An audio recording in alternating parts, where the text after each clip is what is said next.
एक भाई की दर्द भरी कहानी। बहन की शादी को 6 साल हो गए हैं। मैं कभी उसके घर नहीं गया। होली, दिवाली, रक्षाबंधन पर कभी कभी मम्मी पापा जाते हैं।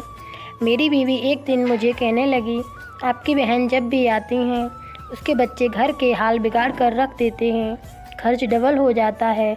और तुम्हारी माँ हमसे छुप छुपा कर कभी उसको साबुन की पेटी देती हैं, कभी कपड़े और कभी सर्फ के डिब्बे और कभी कभी तो चावल का थैला भर देती हैं।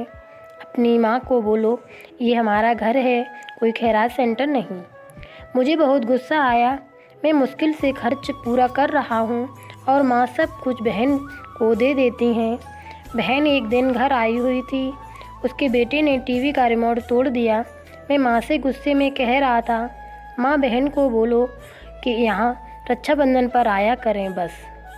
और ये जो आप साबुन, सर्फ और चावल का थैला भर कर देती हैं ना, इसको बंद करें। माँ चुप रही, लेकिन बहन ने मेरी सारी बातें सुन ली थीं। बहन कुछ ना बोली। 4 बज रहे थे। अपने बच्चों को तैयार किया और कहने लगी, भाई मुझे बस स्टॉप तक छोड़ आओ। मैंने झूठे मुंह कहा, रह लेती और कुछ दिन। वह कुछ ना बोली, बस मुस्कुराई। नहीं भाई, बच्चों की छुट्टियां ख़त्म होने वाली हैं, अब तो जाना है।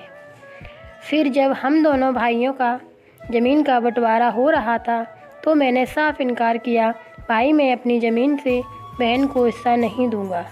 बहन सामने बैठी थी, वह खामोश थी, कुछ ना बोली।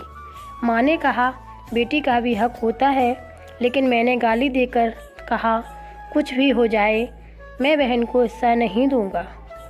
मेरी बीवी भी बहन को बुरा भला कहने लगी। वह बेचारी खामोश रही। बड़ा भाई अलग हो गया। कुछ वक्त बाद मेरे बड़े बेटे को टीबी हो गई। मेरे पास उसके इलाज करवाने के पैसे नहीं थे। मैं बहुत परेशान था। 1 लाख रुपया कर्ज भी ले लिया था। मैं बहुत परेशान था। कमरे में अकेला बैठा अपने हालात पर रो रहा था।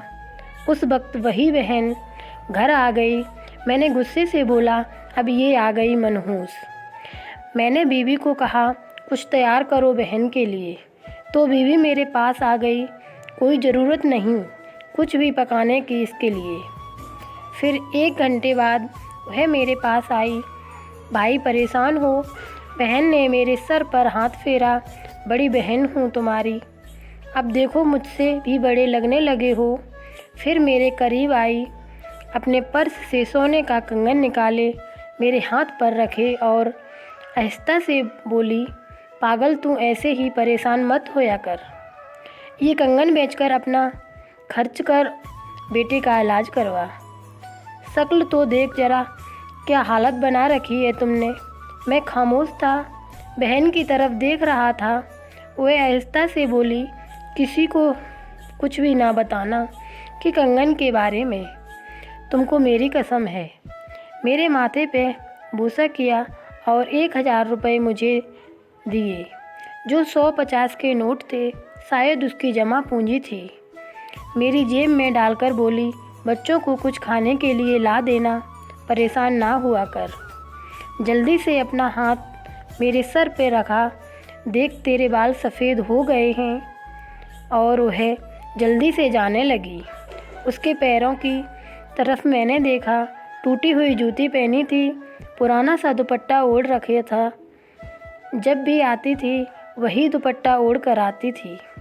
हम भाई कितने मतलब परस्त होते हैं, बहनें को पल भर में बेगाना कर देते हैं और बहनें भाइयों का जरा सा दुख बर्दाश्त नहीं कर पाती। वह हाथ में कंगन पकड़े ज़ोर ज़ोर से रो रहा था। उसके साथ उसकी भी आंखें नम हुई थीं। अपने घर में भगवान जाने कितने दुख सह रही होगी। कुछ लम्हा बहनों के पास बैठकर हाल पूछ लिया करें, शायद उनके चेहरे पे कुछ लम्हों के लिए एक सुकून आ जाए। आशा करती हूँ हमारी कहानी आपको पसंद आई होगी। कहानी सुनने के लिए बहुत बहुत धन्यवाद। आपकी इस कहानी पर क्या राय है हमें कमेंट करके ज़रूर बताएं और चैनल को सब्सक्राइब करना ना भूलें।